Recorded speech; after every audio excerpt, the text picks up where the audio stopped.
You're tuning into SalonEra, a series from Les Délices that brings together musicians from around the world to share music, stories, and scholarship with a global audience of early music lovers.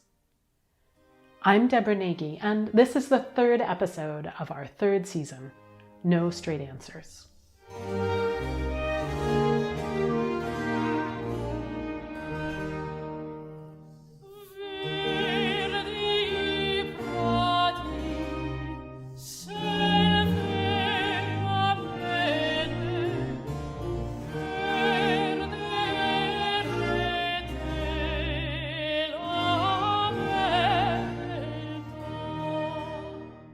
One of the things to keep in mind here is that this is all bound up with these sort of broader sociocultural ideas about gender, but also just about the body itself and like what the body is made of, and how it is inflected by its surroundings, sort of both cultural and environmental, right?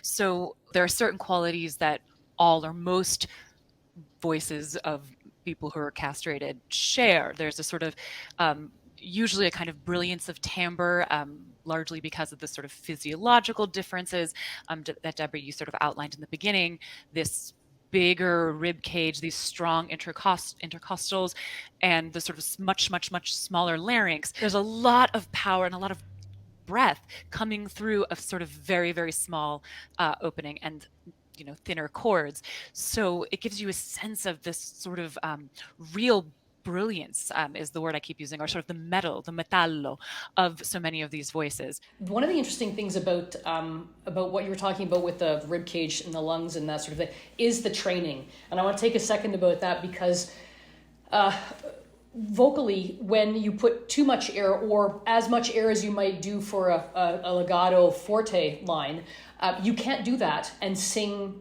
flexibly. The folds don't have enough time to adjust. The muscles, the intrinsic muscles of the larynx can't adjust that quickly for fast notes. So what we have to do then is to regulate essentially how much air is coming out in order to do that. And so a castrato would be able to both have enough oxygen for that entire line, but also know how to regulate that so that they're optimizing their flexibility.